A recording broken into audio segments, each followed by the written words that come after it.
Halo sahabat Rumah Kids, yuk kita sebelum lanjut subscribe dulu ya.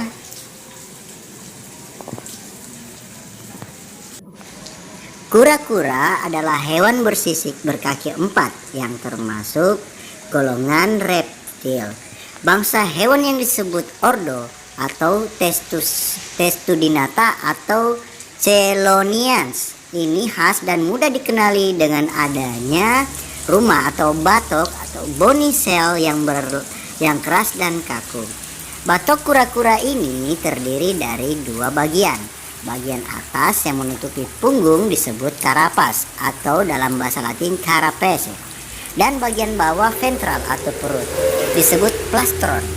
Kemudian setiap bagian ini terdiri dari dua lapis. Lapis luar umumnya berupa sisik-sisik besar dan keras dan tersusun seperti genting. Sementara lapis bagian dalam berupa lempeng-lempeng tulang yang tersusun rapat seperti tempurung, perkecualian terdapat pada kelompok labi-labi. Teman-teman sekalian, dalam bahasa Indonesia kita mengenal tiga kelompok hewan yang termasuk bangsa ini, ialah penyu, labi-labi atau bulus, dan kura-kura. Dalam bahasa Inggris dibedakan lagi antara kura-kura darat atau land tortoises dan kura-kura air tawar freshwater tortoises atau terrapins. Nah, lihat tuh teman-teman, dia punya kemampuan untuk manjat-manjat, berjalan. Jalannya sangat lambat teman-teman. Teman-teman lihat kan, kepalanya udah mulai melirik-lirik. Jalannya sangat lambat teman-teman.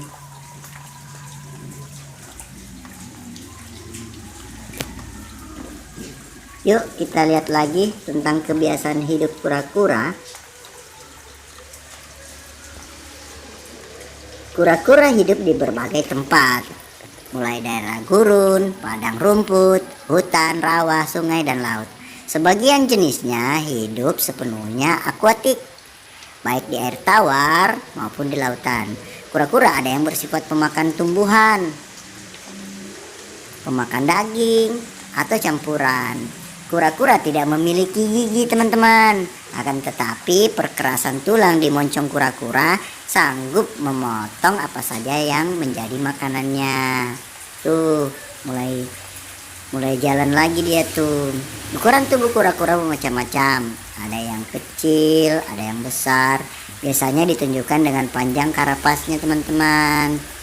Kura-kura terbesar adalah penyu belimbing, yang karapasnya dapat mencapai panjang sampai 300 cm. Nah, itu kan, dia mau lompat teman-teman. Tapi ternyata insting kura-kura juga punya insting rasa takut teman-teman. Pasti dianya mengira kalau aku lompat pasti jatuh teman-teman. Nah, tuh kan, dia mulai melirik-lirik lagi.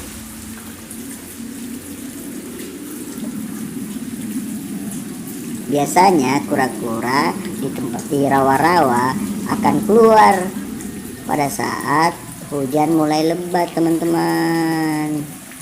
Nah, kura-kura secara tradisional merupakan hewan yang akrab dengan manusia. Dalam mitologi Hindu menyebutkan bahwa bumi ini disangga oleh 4 ekor kura-kura. Demikian pula kisah kuno Adiparwa menceritakan bahwa kura-kura raksasa berperan penting menyangga gunung yang diputar dan digunakan untuk mengaduk lautan dalam mencari tirta amerta, air kehidupan.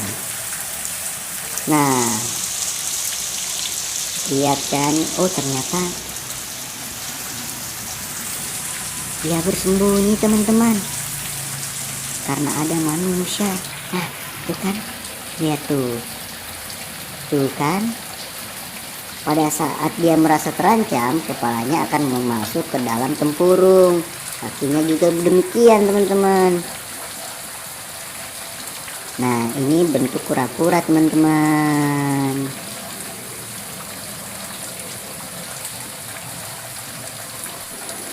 Dari semua bangsa kura-kura teman-teman, hanya penyu yang telah dilindungi dengan cukup baik di Indonesia teman-teman. Hampir semua jenisnya telah dilindungi oleh undang-undang. Banyak pantai peneluran penyu yang telah dimasukkan ke dalam kawasan yang dilindungi teman-teman. Seperti misalnya Pantai Sukamade di Jawa Timur dan Pantai Jamursba Medi di Papua. Meski demikian teman-teman, penangkapan penyu dan pengambilan telurnya masih jauh berlangsung secara ilegal dan sulit dihentikan. Kasihan ya. Yuk kita lihat aksinya teman-teman. Nah, dia melirik-lirik lagi. Jalannya sangat pelan teman-teman. Biasanya kura-kura ini muncul sendiri-sendiri teman-teman. Nah teman-teman, umur kura-kura biasanya panjang teman-teman. Ia mampu bertahan hidup sampai puluhan tahun teman-teman. Yuk kita lihat yuk. Jangan lupa ya teman-teman, kita saksikan video nanti selanjutnya teman-teman. Dadah.